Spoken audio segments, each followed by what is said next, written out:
O Banco Central divulgou recentemente o ranking dos piores bancos do Brasil, referente ao terceiro trimestre de 2025. E tem banco grande aparecendo nessa lista, hein? Esse relatório não é uma simples opinião, não é uma reclamação de internet. É o Banco Central dizendo oficialmente quais instituições estão dando mais problemas para os clientes.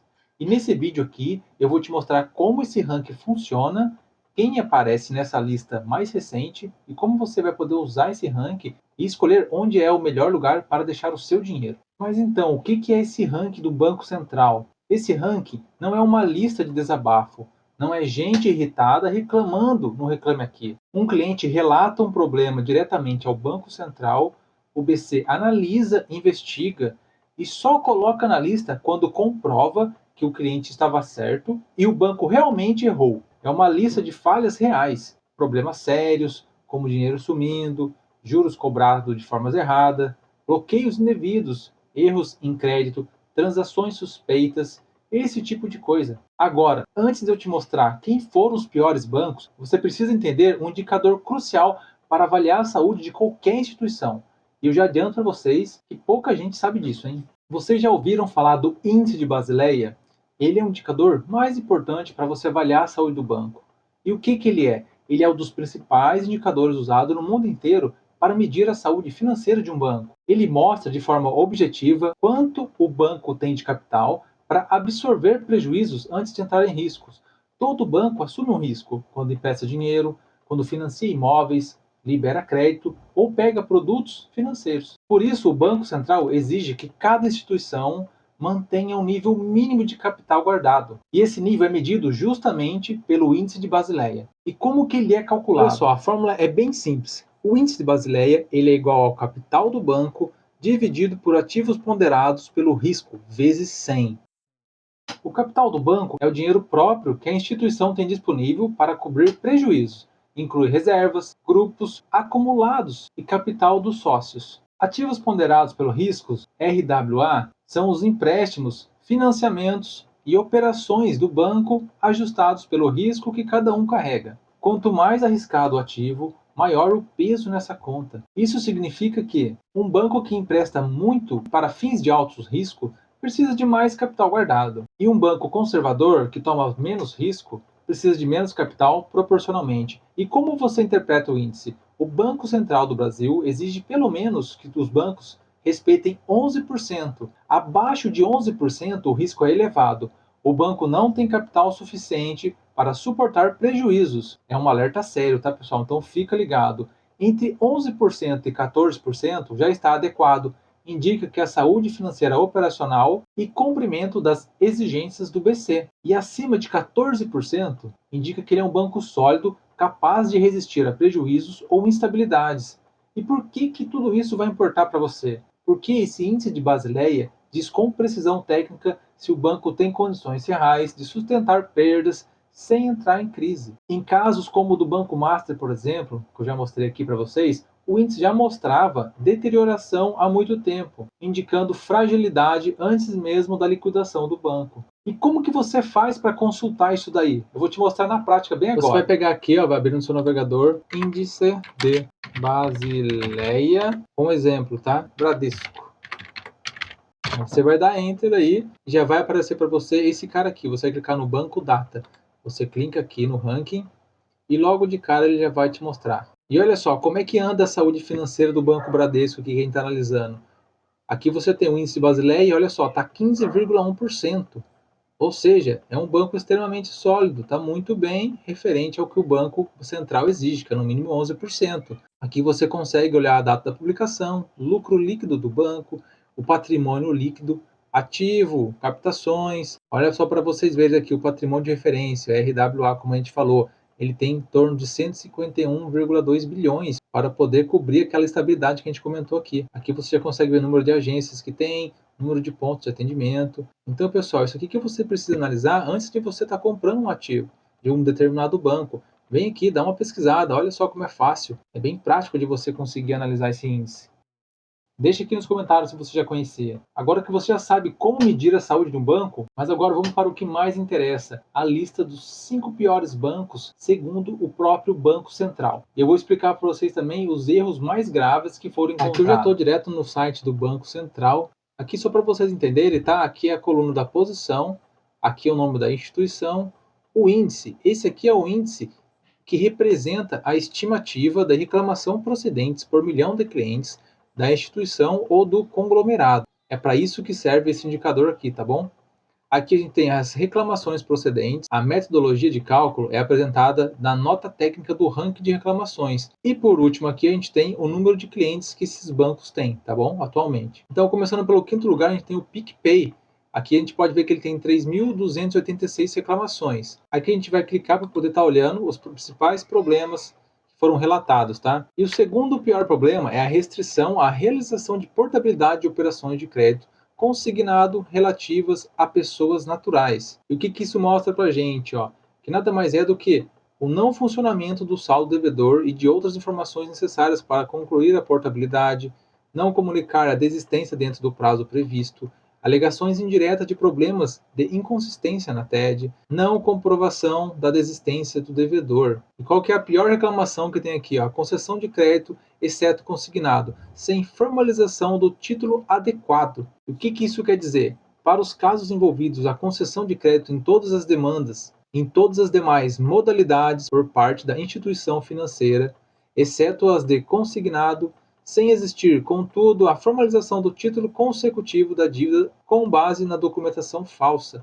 Nesta rúbrica não estão incluídas situações relacionadas a contas de pagamento pós-paga de cartões de crédito, exceto os consignados, sem a formalização do título adequado. Logo no quarto lugar, a gente tem o Mercado Pago. Ele tem um índice de 51,58, com um acumulado de 3.414 reclamações, e atualmente tem 66 milhões de clientes, pouco mais de 66 milhões. Vamos entrar aqui e ver as principais reclamações. A segunda pior, débito em conta de pagamento pré-paga não autorizada pelo cliente, ou não cumprimento das regras aplicáveis a instituições de pagamento. O que isso quer dizer para a gente? Ó? Para as situações envolvendo débitos em conta de pagamento pré-paga, comandadas pela instituição de pagamento sem a respectiva autorização do cliente ou não cumprimento das regras aplicáveis. E qual que é a reclamação? A pior, a irregularidade relacionada ao Sistema de Informações de Crédito do Banco Central, SCR. Que quer dizer o que isso daqui? Para os casos envolvidos, registros ou procedimentos incorretos por parte da instituição financeira, o Sistema de Informação de Crédito do Banco Central, SCR, tais como consulta de dados sem autorização prévia do cliente, descumprimento de obrigações relacionadas à inclusão, exclusão, alteração de dados, inclusão indevida, inclusão de valores incorretos, exclusão ou inscrições feitas quando constatadas fraudes na concessão de crédito. Percebe que são falhas graves que vêm acontecendo com esses clientes? Continuando a nossa lista aqui, o terceiro lugar vem Bradesco, com um índice de 51,74, somando 5.718 reclamações. Porém, olha só a quantidade de clientes que ele tem aqui, mais de 110 milhões. Vamos ver quais são as duas piores reclamações. Aqui a gente tem irregularidades relativas à integridade, confiabilidade, segurança, sigilo ou legitimidade dos serviços relacionados a operações de crédito, exceto o consignado. E o que isso quer dizer aqui? Ó? Para situações envolvendo a integridade, confiabilidade, segurança, sigilo ou legitimidade dos serviços relacionados a operações de crédito, exceto consignado, tais como atraso na liberação do crédito, cobrança de parcelas já quitada, cobranças de duplicidade, demora para devolver parcela cobrada indevidamente, divergência no valor ou na quantidade de parcelas. Isso é a top 2 reclamação que o Banco Bradesco vem enfrentando. A número 1 já é o quê? Irregularidades relativas a operações de crédito de saldo devedor de fatura de cartão de crédito, rotativo e parcelado, e respectivas cobranças de encargos. Aqui a gente já consegue ver um pouco do que é isso. Ó. Extensão indevida de crédito rotativo, falta de informação sobre novas regras de crédito do banco rotativo, financiamento de saldo remanescente de crédito rotativo em condições não vantajosas, e por aí vai, mas pode ver que está tudo previsto por lei, tá pessoal? Vocês conseguem correr atrás dos seus direitos. E quem que é o número 2 nesse ranking de reclamações? O Banco C6, com um índice de 53,03%. Atualmente, o número de clientes deles é em torno de 32.544, e somam 1.726 reclamações. A segunda maior reclamação é a oferta ou prestação de informações sobre crédito consignado de forma inadequada. Isso quer dizer o quê? Para os casos que houve indícios de que a instituição ofertou crédito consignado inadequado ou prestou informações a respeito do mesmo de forma insuficiente à tomada de decisão por parte dos clientes e usuários. A reclamação top 1 que a gente tem aqui no banco são as irregularidades relativas à integridade, confiabilidade, segurança, sigilo ou legitimidade das operações e serviços relacionados a cartões de crédito. Nada legal, hein? Aqui você também pode estar analisando com mais calma, ó, e vendo certinho todo esse problema. Mas então agora, quem que é o top 1? Quem que é o banco que está disparado, ganhando? A gente nem pode ser que esteja ganhando, né? E sim, que é o que está com o maior índice de reclamações procedentes pelo Banco Central. O primeiro lugar que está ocupando aqui, pessoal, é o Banco Inter. Eu acredito que muitos de vocês devem ter contas no Banco Inter. O índice dele está em 96,37. O total de clientes é pouco mais de 40 milhões. Eles estão somando 3.862 reclamações. E quais são essas reclamações? A top 2, ó, débito em conta não autorizada pelo cliente ou não cumprimento das regras aplicáveis, que impacta em nos dizer que para as situações envolvendo débitos em conta comandados pela instituição financeira sem a respectiva autorização do cliente ou não cumprimento das regras aplicáveis. É bem grave, está tomando um total de 361 reclamações. E a reclamação número 1 deles é irregularidades relativas à integridade, confiabilidade, segurança, sigilo ou legitimidade das operações e serviços relacionados a cartões de crédito. Mais uma vez, cartão de crédito, como a gente está vendo aqui, que é um dos maiores índices de reclamação que os bancos estão sofrendo. Bastante coisa relacionada a cartão de crédito.